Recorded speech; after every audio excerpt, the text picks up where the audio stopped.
Hey guys, I'm a health visitor in England. Let's talk about early rising. So this is when your baby, toddler or child is waking around and before 5:30. Post 6 a.m, unfortunately, is not classed as early rising. This can be a normal start to someone's day.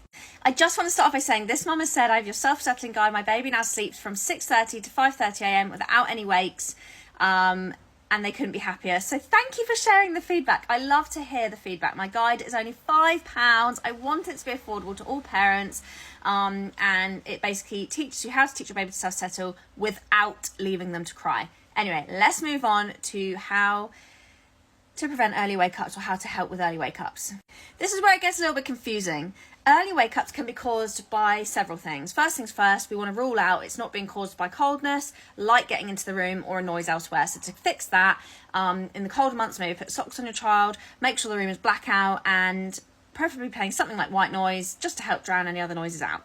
Now we know that it's not down to environmental things. Let's get into the complicated stuff.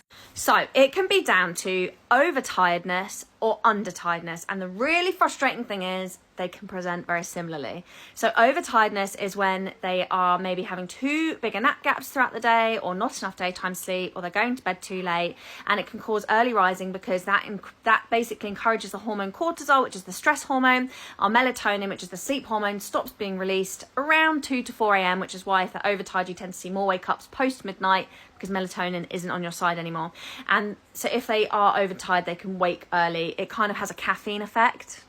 But equally, the complicated thing is if they are undertired and they've had either too much daytime sleep the day before or not enough wide enough nap gaps to build up that sleep pressure, at 5:30 they've had enough sleep. So it's about playing around and working out which one it is that could be causing them to be waking early. If you think it's undertiredness, you can try and extend their nighttime sleep by getting them to bed 15 minutes later until you start to see a difference, or you can their last final nap gap, if your child is still napping, either reduce that nap by 15 minutes or just make that nap gap 15 minutes longer.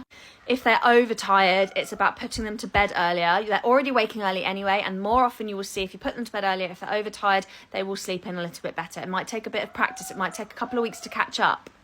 For toddlers past the age of 2 and the children, I recommend having the grow clock. So if you don't know what that is, it's a clock that you set the time, and when they're able to come out of their bedrooms, the sun turns on. And you want to start this off early, so start this at 5:30 a.m. if you've got a toddler, and then every few nights increase it by 15 minutes, and they can do whatever they want in their bedroom when the clock is on, asleep, until the clock wakes up, then they can't come out of their bedroom. So I hope that helps.